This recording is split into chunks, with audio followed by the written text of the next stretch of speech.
وتقيم الصلاة بوضوء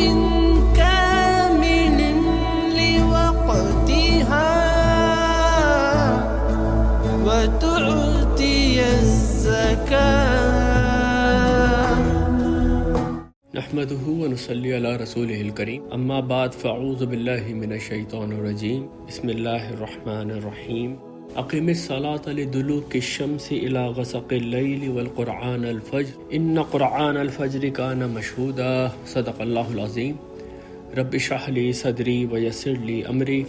واحلل عقدة من لساني يفقهوا قولي. نماز کی حکمتوں کے اوپر ہمارے سیشنز جاری ہیں اور آج ایک نہایت اہم موضوع ہم آپ کے پاس لے کر آئیں. یہ موضوع میں نے اختیار کیا ہے مولانا امین احسن اصلاحی کی جو کتاب ہے حقیقت نماز، اس کے اندر انہوں نے ایک نہایت ہی خوبصورت باب باندھا ہے جس میں وہ کہتے ہیں کہ نماز انسان کے کردار کی حفاظت کا حصار ہے. یعنی ان کا مطلب یہ ہے کہ انسان کا جو بھی کردار ہے، کردار کے اندر علائشیں نہ آ جائیں بد کرداری کی، بد اخلاقی کی، اس کے لیے ایک حفاظتی باڑ لگائی گئی ہے اور وہ نماز ہے. جیسے کہ اگر میرا ایک خوبصورت باغ ہے یا میرے پاس ایک کھیت ہے جس کے اندر جنگلی جانور گھس کے اس کو خراب کر سکتے ہیں تو میں اس کے ارد گرد ایک باڑ لگا دیتا ہوں. اسی طریقے سے انسان کا جو کردار ہے یہ نہایت ہی خوبصورت باغ ہے جو اس نے بڑی محنت کے ساتھ بنایا ہے. اب وہ خراب نہ ہو جائے، اس کی حفاظت کے لیے اس کے گرد جو حصار ہے وہ نماز ہے. اور وہ یہ بھی کہتے ہیں کہ شریعت اور کردار کی حفاظت نماز کی حفاظت پر منحصر ہے. اور یہ نماز نہ صرف یہ کہ ایک انسانی فرد کی، ایک فرد واحد کے کردار کی حفاظت کرتی ہے بلکہ یہ پورے معاشرے کی کردار کی اور اس کی شریعت کی حفاظت کرتی ہے. اچھا، یہ جو بات انہوں نے فرمائی ہے اس کی قرآن میں واضح طور پہ آیات موجود ہیں. ایک انفرادی شخص کے لیے جب آپ دیکھیں گے قرآن کے اندر تو سورۃ المومنون اور سورۃ المعارج جب آپ ان کا مطالعہ کریں گے تو آپ کے سامنے یہ بات آئے گی. اللہ تعالیٰ نے مومنوں کے کردار کے کچھ خواص بیان کیے. یہ آیات میں آپ کے سامنے پہلے بھی لے کر آ چکا ہوں لیکن آج ذرا اس کو ایک ڈیفرنٹ اینگل سے دیکھیے گا. دیکھیں، میں نے آپ کے سامنے یہ بات رکھی تھی کہ سورۃ المومنون ہو یا سورۃ المعارج ہو، اس کے اندر جو مومنوں کے کردار کی صفات بیان کی گئی ہیں اس میں ابتدا بھی نماز سے ہوتی ہے اور اختتام بھی اس کا نماز سے ہوتا ہے. جیسے میں نے آپ سے یہ کہا تھا کہ سورۃ المومنون کی آیت نمبر 2 ہے الذین هم فی صلاتہم خاشعون، یہ وہ لوگ ہیں جو اپنی نماز میں خشیت اختیار کرتے ہیں. پھر آگے چل کے آیت نمبر 9 میں فرمایا گیا تھا والذین هم علی صلواتہم یحافظون، یہ وہ لوگ ہیں جو اپنی نمازوں کی حفاظت کرتے ہیں. اس کے بیچ میں جو 7-8 آیتیں ہیں اس میں ان مومنوں کے کردار کی جو خوبصورتی ہے وہ واضح کی گئی ہے، لیکن اس کی ابتدا بھی نماز سے ہوئی ہے اور اس کا اختتام بھی نماز سے ہوا ہے. تو مولانا یہاں پر کہتے ہیں کہ یہ بات واضح ہے یہاں سے کہ انسان کے کردار کی جو حفاظت ہے اس کے اراؤنڈ جو ایک حفاظتی باڑ باندھی گئی ہے، ایک فینس لگائی گئی ہے، وہ نماز ہے. اب ذرا دیکھیں اس کو، یہ آیات شروع ایسے ہوتی ہیں قد افلح المومنون، یقیناً فلاح پا گئے وہ مومن الذین هم فی صلاتہم خاشعون، جنہوں نے اپنی نماز میں خشیت اختیار کی. والذین هم عن اللغو معرضون، یہ وہ لوگ ہیں جو بیکار کی باتوں سے اعراض کرتے ہیں، ٹائم ویسٹ نہیں کرتے. یہ اپنا دیکھیں کسی شخص کے کردار کے اندر ہی کتنی خوبصورت بات ہے کہ وہ اپنا وقت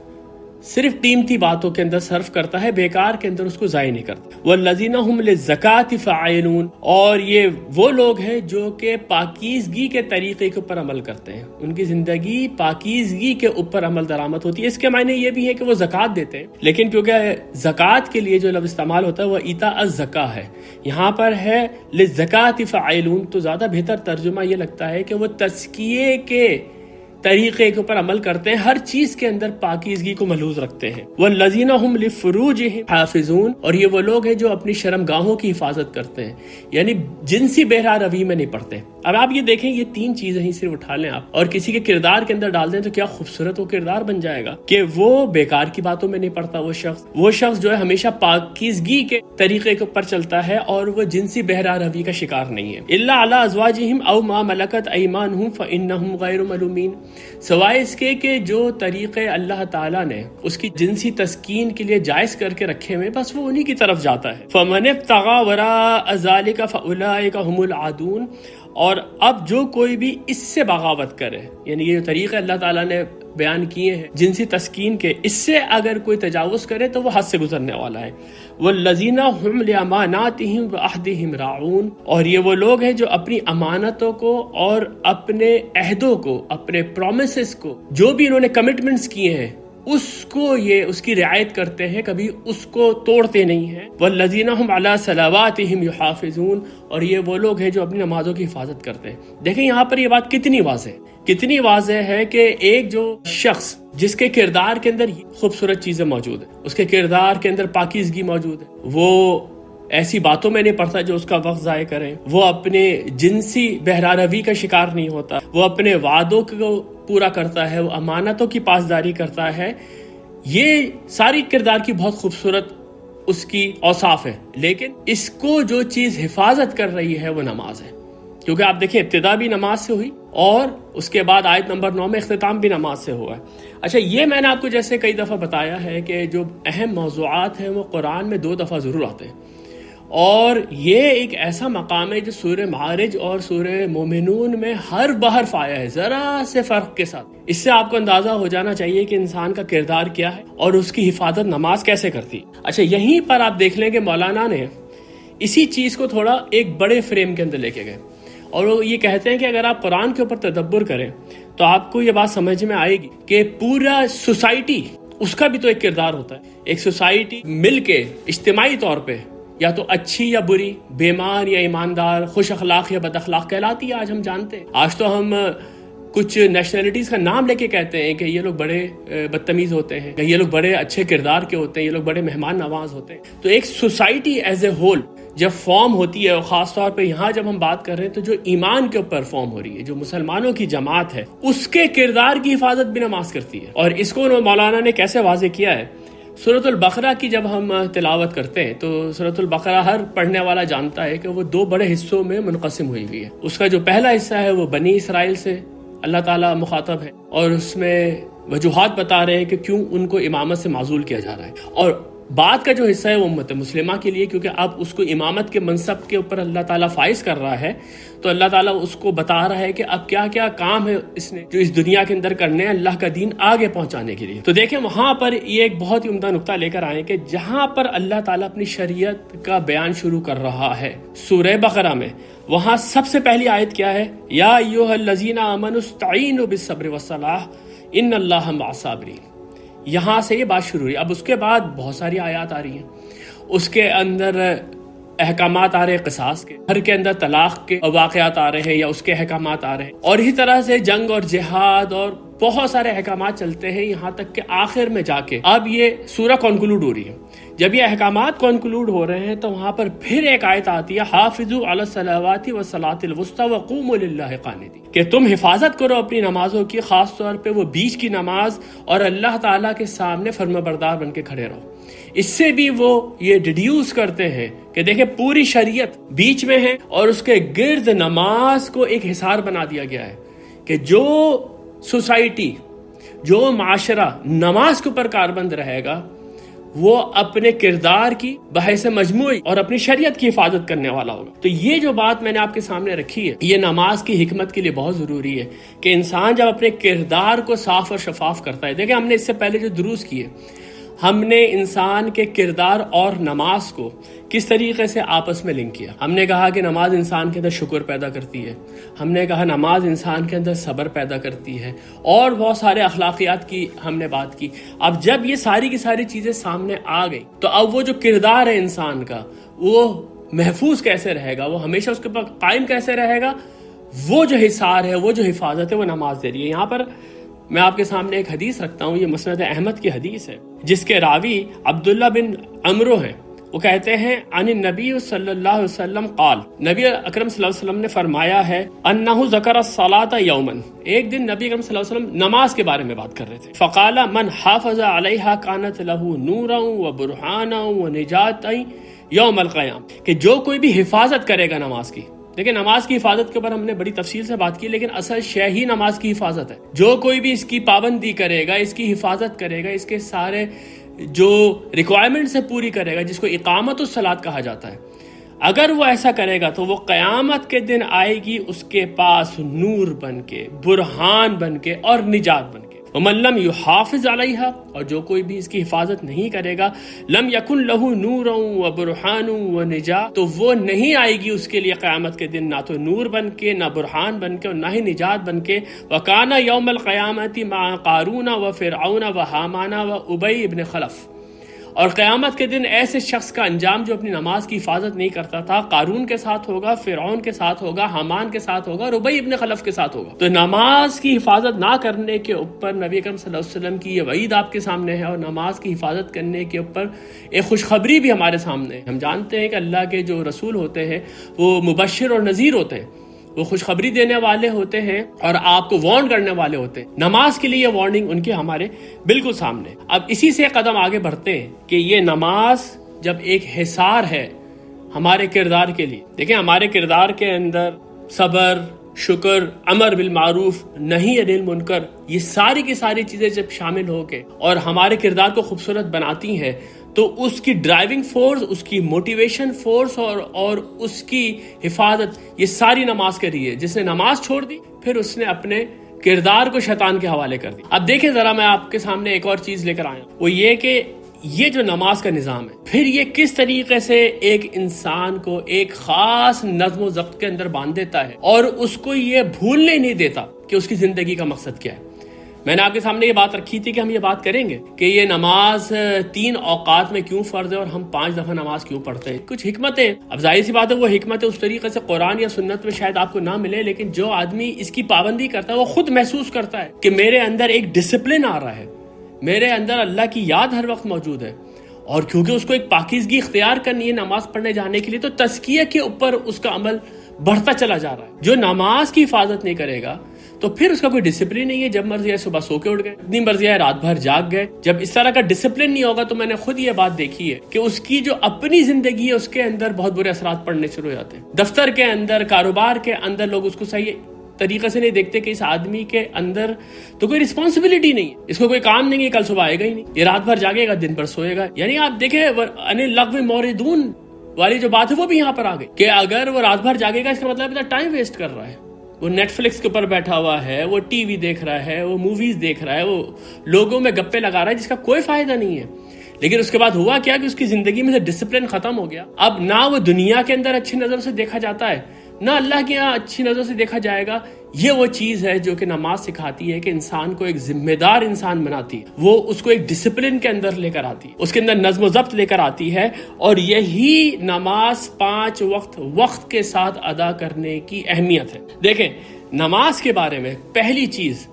جو میں پہلے بھی آپ کے سامنے بیان کر چکا ہوں، آج پھر آپ کے سامنے لے کر آیا ہوں کہ نماز وقت کی پابندی کے ساتھ فرض ہے۔ نبی اکرم صلی اللہ علیہ وسلم کی حدیث ہے نا، یہ بخاری کی، کہ آپ صلی اللہ علیہ وسلم نے فرمایا کہ اللہ کے نزدیک بہترین عمل یہ کہ نماز اس کے وقت کی پابندی کے ساتھ پڑھی جائے۔ قرآن کے اندر سورہ نساء کی آیت نمبر 103 میں اللہ تعالیٰ فرماتا ہے ان الصلاۃ کانت علی المؤمنین کتابا موقوتا، نماز اللہ تعالیٰ نے مومنوں کے اوپر فرض کی ہے وقت کی پابندی کے ساتھ۔ فجر کی نماز فجر کے وقت پڑھنی ہے، ظہر کی نماز ظہر کے وقت پڑھنی ہے، عصر کی نماز عصر کے وقت پڑھنی ہے۔ اب اس کے اندر کبھی کبھار کچھ ایسے حالات پیش آتے ہیں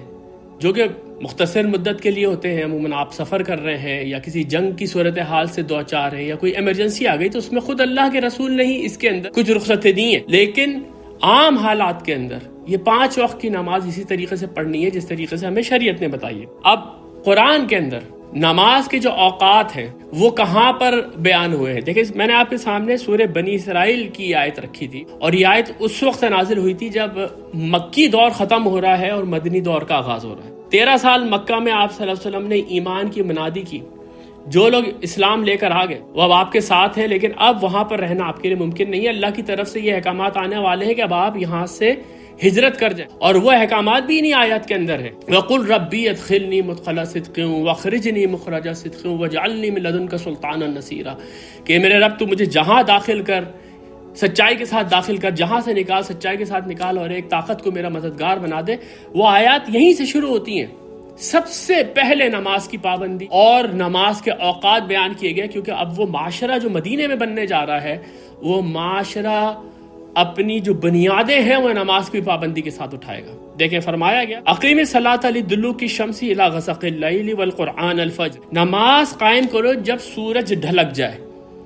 یعنی کہ 12 بجے کے قریب جب سورج بالکل اپنے عروج پہ ہوتا ہے، اس سے جیسی وہ ڈھلکے گا ظہر کی نماز کا وقت ہو جائے گا، اور الی غسق اللیل جب تک کہ رات چھا نہیں جاتی پوری، اس کے بیچ میں 4 نمازیں ہماری آ گئی، لیکن یہ 2 وقت بیان ہوئے یہاں پر۔ وقرآن الفجر، اور فجر کا قرآن، ان قرآن الفجر کان مشہودا، فجر کے قرآن کی تو کیا ہی بات ہے، اس کے اوپر تو گواہی دی جاتی ہے۔ احادیث سے ہمیں پتہ چلتا ہے کہ اس آیت کا مطلب یہ ہے کہ اس وقت فرشتے وہاں پر نوٹ کر رہے ہوتے ہیں کون کون فجر کی نماز میں آیا ہے، اور جا کے اللہ کو بتاتے ہیں کہ ہاں یہ بندے کو ہم نے مغرب میں بھی دیکھا تھا، اسی بندے کو ہم نے فجر میں بھی دیکھا، یہ نماز کے اوپر کاربند ہے، یہ گواہی فرشتے دیں گے اس آدمی کی جو نماز کی پابندی کرے گا اس طرح سے۔ اچھا 2-3 باتیں اس آیت کے اندر بہت غور طلب ہیں، 1-2 باتیں ہم آج کریں گے، اور ایک آدھ بات انشاءاللہ تعالیٰ پھر ہم اگلے ہفتے جب ہم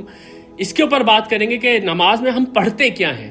ایک چیز جو نماز کے اندر پڑھتے ہیں اس کا ترجمہ اور اس کی تشریح آپ کے سامنے انشاءاللہ اگلے ہفتے سے رکھی جانی شروع ہو جائے گی۔ تو اس وقت یہ قرآن الفجر، یعنی دیکھیں یہاں پر صلاۃ الفجر نہیں کہا گیا، یہاں پر قرآن الفجر کہا گیا ہے، یعنی کہ فجر کی نماز کو، یہ نماز و قرآن یہاں پر ایک ہو گئے، نماز اصل میں ہے ہی قرآن۔ اس کے اوپر ہم بات کریں گے انشاءاللہ تعالی جب ہم اگلے ہفتے اپنی ان دروس کا آغاز کریں گے جس میں ہم دیکھیں گے ہم نمازیں پڑھتے کیا ہیں۔ اقیم الصلاۃ لدلوک الشمس، پہلی چیز یہ بیان کی گئی کہ نماز قائم کرو جب سورج ڈھلک جائے۔ اس کی کیا حکمت ہے؟ دیکھیں سب سے پہلے تو اس بات کو جان لیں کہ یہ ساری کی سارے جو نماز کے اوقات ہیں، اس کے اندر 3 اوقات بیان کیے گئے، ان 3 اوقات میں 5 وقت کی نماز پڑھنی، اور یہ جو 5 وقت کی نماز ہے یہ نبی اکرم صلی اللہ علیہ وسلم کے اوپر اسی طرح سے فرض ہوئی، اور آپ نے اپنی امت کے اوپر اسی طرح سے فرض کی جس طرح پچھلے انبیاء کے اوپر تھی فرض۔ میں نے نماز کے دروس کے بالکل ابتدا میں آپ کے سامنے یہ بات رکھی تھی کہ یہ نماز بڑی پابندی کے ساتھ دین ابراہیم کا لازمی جزو رہی ہے، یہاں تک کہ میں نے آپ کے سامنے چند مثالیں رکھی تھی جس میں کہ یہی نماز حضرت شعیب علیہ السلام جو کہ حضرت ابراہیم سے بھی پہلے آئے وہ بھی اس کی پابندی کرتے تھے۔ میں نے آپ کے سامنے یہ بات رکھی تھی، ابراہیم علیہ السلام نے تو کعبے کی تعمیر کے وقت یہ کیا تھا کہ میں یہاں پر اپنی ذریت کو لا کے بسا رہا ہوں، ربنا لیقیموا الصلاۃ، اے میرے رب تاکہ یہ لوگ نماز قائم کریں۔ نماز جو وہاں سے شروع ہوئی ہے تو نبی صلی اللہ علیہ وسلم کے وقت تک وہی نماز ہے، اس کے اندر اگر کوئی بدعتیں کسی نے شامل کر دی تو آپ صلی اللہ علیہ وسلم نے وہ نکال کے وہی نماز جاری کر دی۔ اب دیکھیں یہ جو حدیث میں آپ کے سامنے لے کر آیا ہوں یہ بھی اس کا منہ بولتا ثبوت ہے، یہ جامع ترمذی کی حدیث ہے جس کے راوی ہیں حضرت عبداللہ ابن عباس۔ فرمایا گیا اخبرنی ابن عباس نے ہمیں خبر دی ان نبی صلی اللہ علیہ وسلم قال، کہ اللہ کے رسول صلی اللہ علیہ وسلم نے فرمایا امنی جبریل علیہ السلام عند البیت مرتین، جبریل امین نے مجھے 2 دفعہ امامت کروائی کعبے کے پاس، 2 مرتبہ امامت کروائی ہر نماز کی۔ فصلی الظہر فی الاولی منہما حین کان الفیء مثل الشراب، انہوں نے کہا کہ جو پہلی دفعہ انہوں نے مجھے ظہر پڑھائی تو وہ وقت وہ تھا جب کہ سایہ، یعنی سورج جب بالکل زینت پہ ہوتا ہے اپنی تو کوئی سایہ نیچے نہیں بن رہا ہوتا، ہلکا سا جب وہ ڈھلکتا ہے تو سایہ جب بننا شروع ہوتا ہے، جب جوتے کے تسمے کے جتنا ہو جائے سایہ ہر چیز کا، اس وقت انہوں نے ظہر پڑھی۔ ثم صلی العصر حین کان کل شیء مثل ظلہ، اور اس کے بعد انہوں نے جو عصر کی نماز پڑھی وہ نماز اس وقت پڑھی کہ جس وقت ہر چیز کا سایہ اس کے برابر ہو جاتا ہے، ہر چیز کا سایہ کہ جتنی بڑی لکڑی ہے لکڑی کا سایہ اتنا ہی بن رہا ہے۔ ثم صلی المغرب حین وجبت الشمس وافطر الصائم، اور اس کے بعد انہوں نے مغرب اس وقت پڑھی جب سورج غائب ہو جاتا ہے اور جو روزے دار ہے وہ اپنا روزہ اس وقت کھولتا ہے۔ ثم صلی العشاء حین غاب الشفق، اور اس کے بعد انہوں نے عشاء اس وقت پڑھی جب آسمان کے اوپر جو شفق ہوتی ہے، جو ہورائزن کے اوپر آخری روشنی ہوتی ہے، یہ بھی غائب ہو گئی۔ ثم صلی الفجر حین برق الفجر، اور اس کے بعد انہوں نے فجر کی نماز پڑھی اس وقت جبکہ فجر بالکل سامنے نظر آتی ہے، روشنی ہلکی سی پھوٹی ہے۔ وَحَرُمَ الطَّعَامُ عَلَى الصَّائِمِ، اور یہ وہی وقت ہوتا ہے جو کھانا پینا ایک روزے دار اپنے اوپر حرام کر لیتا ہے۔ وَصَلَّى الْمَرَّةَ ثَانِيَةَ ظُہْرَ، اس کے بعد دوسری دفعہ انہوں نے ظہر پڑھی، یعنی کہ اب دیکھیں یہ انہوں نے ہوا یہ کہ حضرت جبرائیل نے پہلی دفعہ نماز پڑھائی اول وقت میں، دوسری دفعہ نماز پڑھائی اس کے آخری وقت میں، اور یہ دونوں جو اول اور آخر اوقات ہیں اس کے بیچ کے اندر نماز فرض ہے۔ تو اس کے بعد جو ظہر انہوں نے اس وقت پڑھائی دوسری دفعہ، ہینا کانا ذل کل شیء مثلہ لوقت العصر بالامس، ظہر کی نماز اس وقت پڑھائی جب ہر چیز کا سایہ اس کے برابر ہو گیا، جو کہ پچھلے دن عصر کا وقت تھا، یعنی ظہر کا وقت عصر تک جاتا ہے۔ ثم صلی العصر حین کان ظل کل شیء مثلہ، اور اس کے بعد انہوں نے عصر کی نماز پڑھائی اس وقت جب ہر چیز کا سایہ اس سے دگنا ہو گیا۔ ثم صلی المغرب لوقتہ الاول، مغرب پڑھی انہوں نے اپنے اول وقت میں ہی جو انہوں نے اس کے پچھلے دن پڑھی۔ ثم صلی العشاء عشاء الآخرۃ حین ذهب ثلث اللیل، اور اس کے بعد انہوں نے عشاء اس وقت پڑھی جب رات کا ایک تہائی حصہ گزر گیا، بالکل رات کے آخری حصے میں انہوں نے عشاء پڑھی۔ ثم صلی الصبح حین اسفرت الارض، اور اس کے بعد اگلے دن انہوں نے فجر کی نماز اس وقت پڑھی جب زمین ذرا روشن ہو گئی، روشنی پھیل گئی۔ یہ وہ وقت ہے جس وقت عموماً آپ دیکھیں کہ فقہ حنفی کے اندر فجر کی نماز پڑھی جاتی، یہاں پر جو لوگ یو ای وغیرہ میں رہتے ہیں وہ لوگ جلدی نماز پڑھتے ہیں، تو اس لیے فقہ حنفی میں جو لوگ پاکستان میں یا ہندوستان وغیرہ میں نماز فجر ذرا دیر سے پڑھتے ہیں، رمضان میں ان کو اپنے اوقات پیچھے لے کر آنے پڑتے ہیں،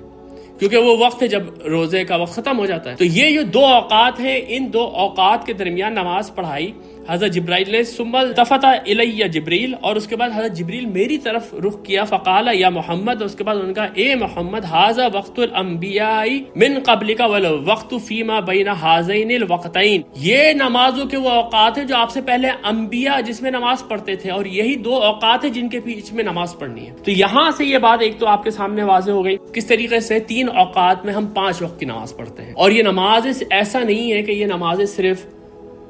ہمارے اوپر فرض کی گئی ہیں، سارے انبیاء کے اوپر یہ 5 نمازیں اسی طرح فرض تھیں۔ میں نے پچھلے درس میں آپ کے سامنے یہ بات رکھی تھی کہ بنی اسرائیل جو 3 وقت کی نماز اس وقت پڑھتے ہیں، وہ اس لیے کہ ان کے جو کاروباری افراد تھے انہوں نے یہ بات محسوس کی کہ بھائی 5 وقت نماز پڑھنے میں تو ایسا لگتا ہے کہ ہمارا وقت کافی ضائع ہو رہا ہے کاروبار میں، تو انہوں نے وہ جو 5 وقت تھے ان میں وہی جمع الصلاتین 2 وقت کی نمازوں کو جمع کرنا شروع کیا، جیسے ہم لوگ سفر میں یا حج کے اوپر کرتے ہیں، اور اس کے بعد ان کے وہی مشروع ہو گیا، لیکن یہی 5 وقت کی نمازیں تمام انبیاء کے درمیان فرض کی گئی تھی۔ اب دیکھیں یہ نمازوں کے اوقات آپ کے سامنے ہیں، جب آپ ان نمازوں کے اوقات کے اوپر غور کریں گے تو آپ کے اوپر طرح طرح کی حکمتیں کھلیں گی۔ دیکھیں پہلی حکمت تو یہ ہے کہ فجر کی نماز کے بعد سے لے کے جب تک ظہر کی نماز کا وقت نہیں ہوتا کوئی فرض نماز نہیں ہے، کوئی فرض نماز ہم نہیں پڑھتے، یہاں تک کہ سورج نکلتے ہوئے اور سورج جب بالکل اپنی زینت کے اوپر ہوتا ہے، اور مغرب پہ جب سورج غروب ہوتا ہے اس وقت تو ہم سجدہ کرتے ہی نہیں، حرام ہے ہمارے یہاں۔ وجہ اس کی یہ ہے کہ یہی تو وہ اوقات ہیں جس میں جو بگڑی ہوئی قومیں تھیں ہم سے پہلے، وہ سورج کی پوجا کیا کرتی تھیں۔ جب سورج اٹھ رہا ہے تو اس وقت دیوتا جو ہیں وہ عروج کی طرف جا رہے ہیں، جب سورج بالکل اپنے زینت پہ پہنچ گیا تو یہ تو عروج کا وقت ہے سورج دیوتا کا، اور اس کے بعد جب سورج غروب ہو رہا ہے تو سورج دیوتا ایک طریقے سے سونے چلے گئے، یا سورج دیوتا ایک طریقے سے زوال کا شکار ہو گئے، اور اس کی بہت ساری مماثلت آپ کو نظر آئے گی کرسچینٹی کے اندر۔ اس کے اوپر میں نے بڑے تفصیل سے درس کیے ہیں، نیچر مس کے اوپر درس کیے ہیں، کرسچینٹی کے اوپر درس کیے ہیں، آپ میں سے جو چاہے اس کو ریکال کر سکتے ہیں، لیکن یہ بات دیکھ لیں کہ فجر کی نماز سے لے کے ظہر کی نماز تک کوئی نماز ہمارے یہاں فرض اس لیے نہیں ہے کہ ہم اس وقت یہ بالکل بھی کسی کو یہ شائبہ نہیں دینا چاہتے کہ ہمارے اندر کچھ بھی اس طرح کی چیزیں موجود ہیں جو سورج کے پجاریوں کے اندر موجود تھی، کیونکہ دنیا میں ایک وقت ایسا تھا کہ سورج کی پوجا ایک بہت بڑا مذہب تھا، بہت بڑا مذہب تھا، اور آج بھی آپ کو اس کے آثار ہندوازم وغیرہ میں نظر آ سکتے ہیں۔ لیکن ایک دوسری آپ حکمت اس کے اندر دیکھیں جو ہمارے ڈسپلن کی طرف اشارہ کرتی ہے، ہماری زندگی کو ایک نظم و ضبط کے اندر ڈھالنے کی طرف اشارہ کرتی ہے، کہ فجر کی نماز سے لے کے ظہر تک جب آپ نے کوئی نماز نہیں پڑھنی ہے تو اصل میں یہ وہ وقت ہے جس وقت آپ دنیا کی دوڑ دھوپ کے لیے نکلتے ہیں، اپنے رزق کی تلاش میں نکلتے ہیں، اللہ کے فضل کی تلاش میں نکلتے ہیں۔ اب آپ دیکھیں جو لوگ کھیتوں میں کام کرنے جاتے ہیں وہ صبح ہی صبح جاتے ہیں اپنے جانوروں کو لے کے، یہی وہ وقت ہے جس وقت کہ محنت کی جا سکتی ہے، اور جیسے لوگ دفتروں میں جاتے ہیں تو اسی وقت لوگ اپنے کام کا آغاز کرتے ہیں، جو لوگ فیکٹریوں میں کام کرتے ہیں اسی وقت فیکٹریاں اوپن ہو جاتی ہیں، اور یہ اب آپ کے لیے پورے دن کے اندر اللہ کا رزق حلال کمانے کا وقت ہے۔ اب آپ اس کے اندر مشغول ہو جائیں، اور اس میں آپ سے کوئی ڈیمانڈ نہیں ہے اللہ کی کہ تم آؤ میری طرف نماز پڑھو، تم نے فجر کی نماز پڑھ لی، اب تم اپنے حلال رزق کی جد و جہد میں پڑ جاؤ، یہاں تک کہ ظہر کا وقت آ گیا۔ ظہر کے وقت کے اوپر ایک وقفہ ہے، وہ وقفہ کیوں ہے؟ آپ دیکھیں یہ جو دن کا وقت ہے جس کے اندر آپ اپنی روزی روٹی کمانے نکلے تھے، اس میں اتنی زیادہ مصروفیت تھی کہ کوئی آدمی بھی یہ سب کچھ بھول سکتا تھا کہ میں کون ہوں، کس لیے پیدا ہوا ہوں، میں نے مرنا بھی ہے، جا کے اللہ کو میں نے منہ بھی دکھانا ہے اپنا۔ اس کے بیچ میں کئی ایسے مواقع آتے ہوں گے جس کے اندر اس کو شاید بےمانی کرنی پڑ جائے، یا اس کا نفس اس کی طرف اس کو راغب کر رہا ہو کہ یہ بےمانی کر کے میں اپنی روزی کما لوں، یا اس دن اس کو کوئی نقصان ہو گیا، یا اس دن اس کو کوئی فائدہ ہو گیا۔ جو بھی اس کی وہ حالت تھی، اس حالت میں سے اس کو نکالا گیا، اس کو ایک بریک دیا گیا، اور اس کے بعد جا کے وہ اللہ کے سامنے کھڑا ہو گیا، اور اس نے وہی اللہ سے کیے ہوئے وعدے اپنے دہرانے شروع کیے۔ ایاک نعبد و ایاک نستعین، میں تیری عبادت کرتا ہوں، تجھ سے ہی مدد مانگتا ہوں، اور مجھے تو سیدھے راستے پہ چلا دے، اہدنا الصراط المستقیم۔ یہ ریوائیو کر دے گا اس کے اندر اللہ تعالیٰ سے کیا ہوا عہد، اور وہ جان جائے گا کہ یہ زندگی ایک عارضی زندگی ہے، اس کے اندر ہونے والا نفع، اس کے اندر ہونے والا نقصان سب عارضی۔ میں نے اگر یہ روزی کمانی ہے تو میں نے حلال کے ذریعے کمانی ہے۔ ریوائیو کرے گا اپنی روح کو، اپنے تزکیہ کو، اور اس کے بعد دوبارہ وہ جا رہا ہے دنیا کے اندر اپنے حصے کا رزق کمانے کے لیے۔ اب یہ وہ وقت ہے ظہر سے لے کے عصر تک کا، جس کے اندر اب پوری دنیا کی جو مصروفیات ہیں وہ سمیٹی جا رہی ہوتی ہیں۔ آدمی اپنا دن ریپ اپ کر رہا ہوتا ہے، جو کام اس نے شروع کیا ہوتا ہے اس کو جلدی سے ختم کرنا چاہ رہا ہوتا ہے، اور لوگ جانتے ہیں کہ یہ بڑی تیزی کا وقت ہوتا ہے۔ عصر کے معنی تیزی سے گزرتا ہوا وقت ہے۔ سورۃ العصر ہم پڑھیں گے تو اس میں آپ کے سامنے رکھوں گا کہ اللہ نے عصر کے وقت قسم اس لیے کھائی ہے کہ جس طرح سے عصر کے ٹائم پہ سورج جلدی سے غروب ہو رہا ہوتا ہے، دن جلدی سے ختم ہو رہا ہوتا ہے، اسی طرح ہماری زندگیاں بھی بڑی جلدی ختم ہو جائیں گی، اور اگر ہم نے اس میں کچھ نہیں کمایا تو ہم بڑے خسارے میں رہ جائیں گے۔ تو یہ بڑی جلدی کا وقت ہوتا ہے، ہاپا دھاپی کا وقت ہوتا ہے، کام بند کرنا ہے، دکان بند کرنی ہے، جو سودے چل رہے ہیں ان سودوں کو کنکلوڈ کرنا ہے، اور اس کے بعد گھر کی طرف جانا۔ یہ جو ہاپا دھاپی ہے، اس کے اندر بھی انسان اتنا مشغول ہو سکتا ہے کہ وہ اپنا اصل مقصد بھول جائے۔ لیکن دیکھیں ہوگا کیا کہ یہی ہاپا دھاپی چل رہی ہے کہ اس کو اذان کی آواز آ جائے گی، حی علی الصلاۃ حی علی الفلاح، وہ ایک طریقے سے ریمائنڈر اس کو جھنجھوڑ دے گا دوبارہ کہ سب کچھ مصروفیات اپنی جگہ پر ہے، لیکن یہ چند روزہ زندگی کا سامان ہے، متاع قلیل، چند دنوں کا کام ہے۔ یہ جانا تم نے اپنے رب کی طرف ہے تو وہ اس وقت بھی پھر اپنے رب کی طرف چلا جائے گا، اور عصر کی نماز پڑھے گا۔ عصر کی نماز پھر انسان کو غفلت سے نکال کے اللہ کے ذکر کے لیے اس کے سامنے کھڑے کر دیتی ہے۔ اب عصر سے لے کے مغرب تک آپ دیکھیں عموماً ہوتا ہی ہے کہ انسان اب اپنے گھر کی طرف روانہ ہوا ہے، اس میں بھی ایک بھاگم بھاگ ہے۔ جو لوگ شہروں میں رہتے ہیں ان کو گاڑیاں پکڑنی ہے، بسیں پکڑنی ہے، ٹرینیں پکڑنی ہے، یا جو آدمی کسی اور طریقے سے جاتا ہے وہ جلدی گھر پہنچنا چاہتا ہے، پورے دن کا وہ تھکا ہارا بھی ہے، اور اس کا اس کو شاید بھوک بھی لگ رہی ہے، گھر والے بھی اس کا انتظار کر رہے ہیں۔ یہ بھی ایک بڑا ہی مصروفیت کا وقت ہے کہ انسان گھر پہنچ گیا۔ گھر پہنچنے کے بعد جب اس نے سکون کا سانس لیا، حی علی الصلاۃ حی علی الفلاح کی آواز آ گئی، جو کہ مغرب کا وقت ہے۔ یہ مغرب کا وقت اس کو پھر یاد دلاتا ہے کہ تمہارا دن جو یہ ختم ہوا ہے پورا کا پورا، اس میں تم اللہ کو مت بھول جانا۔ اگلے دن جو بھی تم نے کام کرنا ہے وہ تم نے کرنا اسی طریقے سے ہے جس طریقے سے اللہ تعالیٰ نے تمہیں حکم دیا ہے، اسی کی باندھی ہوئی حدود کے اندر ہے کہ تم نے اپنے رزق کا سامان کرنا ہے، اسی کی باندھی ہوئی حدود کے اندر رہ کے تم نے دنیا سے اپنا برتاؤ کرنا ہے۔ اس کے بعد انسان مغرب کے بعد